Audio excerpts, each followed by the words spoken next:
You're blocking the highway of people who are trying to make a difference.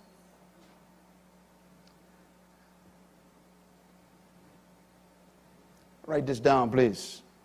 It may take longer to restore the account than it originally took to build it. So protect the account. The work is too hard to restore. So let's talk about falling up before we close. Falling up. How to fail successfully. It's a paradox. How to fail successfully. There's a way to do it. And that's why I have it in the book. Please get that book and buy 10 copies and give it to all your leaders. I'm telling you, so that they can, first of all, you need to put the fear back in them. The first, can I give you a little secret? You want to hear it? I discovered God's first criteria for leadership. The first one. Everywhere God chose a leader, he gave a criteria, a list of them. But the first one was always fear.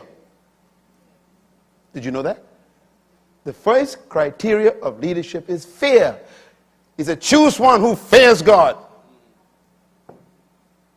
I don't care about his personality, academic achievement, his skills, his power to speak, communication. He said, forget it. If he doesn't fear, his character will destroy. Not just him, but the organization. You must be afraid. Don't ever trust yourself. That's why you need accountability networks around you. That's why a Twyla is here. You know, our guys on our team will tell you, we are very nice people, but we don't put up with foolishness. We will call you out. You know, there are trustees in this room who will tell you their wife called me and say, my husband needs input right now. And I called them up and said, look, brother, get your act together. You want to be a part of this circle? We are your examples.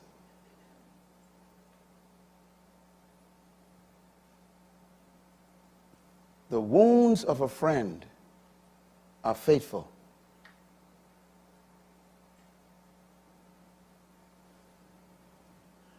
Enemies protect your faults. You call them friends. A friend doesn't protect your fault. They expose it. They tell you, you got to fix this. Why? Because you're affecting all of us.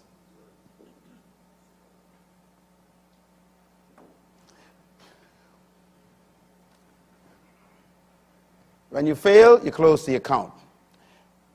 Leaders protect the trust account with their character. Now, I want you to look at this guy. This is the image of someone who has fallen. What do I do? What is the process of getting back? I'm going to give you the list. Write it down. Here's what to do if your character fails. These are the steps you should take. They are fail-proof, but you got to follow them. And they are hard. This is why most of the leaders who fell don't want to do them. But if you follow them, you'll come back stronger than when you fell. What do you do when you fall? Number one, admission of your need for help. That's tough.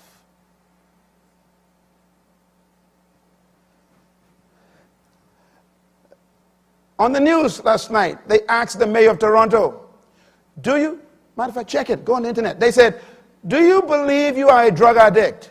Absolutely no.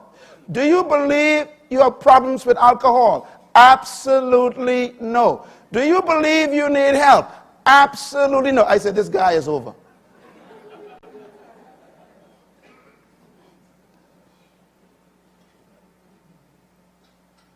I heard such great teaching here this week. I am so inspired.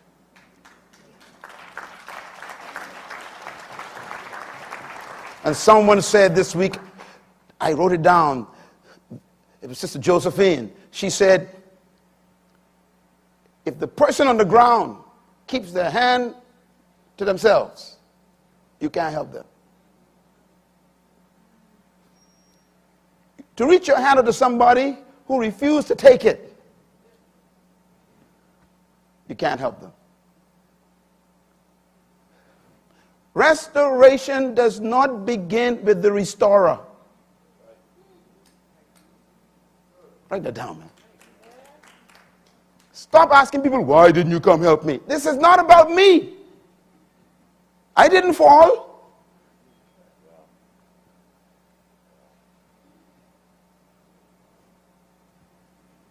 You can't help a man who doesn't want it. Or, worse still, who doesn't think he needs it. I know your mind is on people right now. I know you think it's something right now. I know you know, and you know what I'm saying is true. They keep on trucking as if nothing happened. That's why you should abandon them. Paul, the apostle, says, leave them. He says, get rid of them. Don't associate with them anymore. He said, leave them.